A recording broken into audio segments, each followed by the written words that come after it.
Hello, and welcome to this week's Movie Math, where things this weekend were relatively calm before what's expected to be a box office storm. Yes, Hollywood is understandably excited for it to rain. And what's particularly special about this upcoming weekend is that while it's usually just one standout movie a frame, right? A frame is industry speak for a box office weekend, right? The 3 days, or a holiday frame if, the Mondays included. But anyway, this coming weekend, it looks like 2 movies and 2 studios are expected to share. Aw, isn't that nice? And in fact, this weekend, 2 movies and 2 studios shared the weekend, although at a smaller level. Yes, both Night School and Smallfoot posted solid opening weekends. Now, the first film, of course, is Night School, and Kevin Hart, fresh off of the biggest hit of his career, the ensemble action-adventure comedy Jumanji, well, Hart proved he's still a movie star in his own right, posting yet another debut in the 30 million range. That's not bad on your resume. I can open movies at around 30 million consistently, right? But here he did it without The Rock, Ice Cube, or even Will Ferrell. But he did have a semi-co-star in relative newcomer Tiffany Haddish, right? And that she could make up one half as potent a Kevin Hart combo as with those other 3 dudes is impressive indeed. And Haddish has not one, but 2 more comedies to go this year. Her representation did a wonderful job capitalizing off of her breakout film Girls Trip, right? And this bodes well for both of them, but I think particularly Tyler Perry's Nobody's Fool. That movie looks excellent. And once again, diversity was proven to equal money in the bank for Hollywood. And as we know, that's what motivates Hollywood to actually do what they should. Okay, so there was a strong, diverse supporting cast in Night School, and that resulted in a very diverse audience. Get ready to have your mind blown, because this is a really big deal. So 37% of the audience was Caucasian, 30% African American, 24% Hispanic, 5% Asian, at the bottom again, Asian moviegoers. You can see again why Crazy Rich Asians was such a big deal, and also Searching, and then 4% other. Now, what I think is very interesting here is that perhaps Jumanji has upped Hart's appeal with Caucasian audiences, because while with The Rock and Central Intelligence he nabbed a 40% Caucasian audience, The Rock has been loved by all for quite some time. When he was teamed up with Ice Cube for Ride Along 2, Hart only brought in a 22% Caucasian audience. So make no mistake, it is a huge freaking deal that the biggest demographic to turn out for a Kevin Hart and Tiffany Haddish movie, because like on the poster it wasn't diverse, right, is Caucasian moviegoers. Again, that was the biggest audience to turn up for this movie. Now you pair that with a solid box office debut plus an A- cinema score, and you know what that is? That is fantastic exhibit A, B, and C for any other talent of color that's trying to convince a Hollywood studio to have them be a lead in a big movie that's meant for a wide audience going forward. That's very valuable, and if people's agents and managers don't think of it, they should tell them to pitch that in the room. It's huge.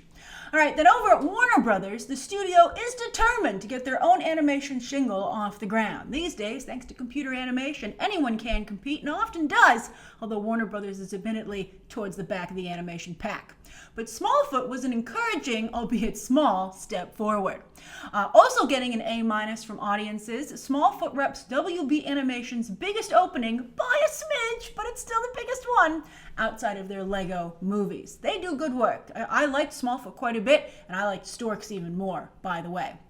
And a utopia certainly awaits Smallfoot on streaming, which is what A House with a Clock in Its Walls will also have to hope for as Smallfoot ate into its family audience. Non-family audience, just a little bit of a warning, when you're typing quickly, don't leave out the L in clock, because it makes for very different wall decorations. Okay, now as for the, really surprised myself typing my notes today. All right, so as for the weekend's other new releases, Hellfest is the second of 4 R-rated horror movies to hit theaters for Halloween this year, and its DOA opening weekend shows how competitive and brand-based the horror genre has become. Just remember that it used to be that the horror genre was a way to break into the industry, that you didn't have to be known in front of or behind the camera. I interviewed Wes Craven and he said that's how he started making horror movies. He could never get out of the genre, but that was why it was where he started. But now, these days, it's so crowded and therefore so competitive, and you need to stand out from the crowd in some way, that a movie like Hellfest really just cannot compete. And I think even just a few years ago, some of you might be like, well, it wasn't that great, Grace, and it was like a really small movie from CBS Films, right? But even still, it should have been able to open bigger than this.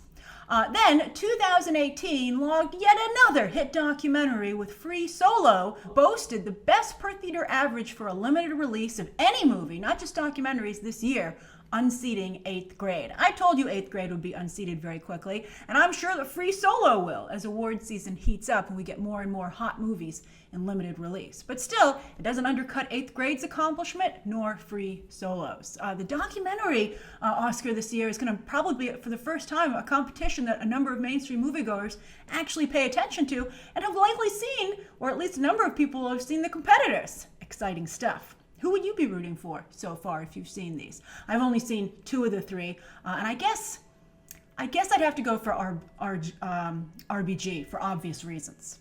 Then as for Robert Redford, he recently backtracked on retiring from acting after The Old Man and the Gun. Why, Redford? That was your best play for an Oscar. Although I have to say, not only is the per theater average on this pretty darn low for a Robert Redford movie, but I actually had the misfortune of sitting through this last night, the other night, Saturday night, and it was just awful. Truly a horrible, boring, really bad movie. I can't believe that Robert Redford at this point in his career, when he can, you would assume, pick the projects that he wants to do, it is shocking that this is something that he would do. And I guess that's a good reason for him not to retire. Also, looking at you, Daniel Day-Lewis, these are not notes that you want to go out on. Okay, then as for the overall top 10, A Simple Favor continues to benefit from very strong word of mouth, deservedly so. Really fun movie, even if the ending's not so great. And again, it's not 1, but 2 Henry Golding picks that have the best holds in the top 10. Henry Golding's career is golden. Oh, I keep getting a kick out of the fact that he's the one non-actor in the cast. All right, but he seems like a really wonderful guy, and I think certainly an adequate actor at the very least. And then this coming weekend, yes, once again, 2 movies will share the frame, with both Venom and A Star is Born expected to post very strong debuts. Which of the 2 will you be seeing? Will you be making a Sophie's choice between Venom and A Star is Born, or will you see both? I actually have to say, I bet a lot of you do see both, and I'd be curious to hear what your plans are down below. So that's this week's Movie Math. Thanks for going over the box office with me. Again, share those thoughts down below, and of course, as always, you can check out some more videos right now.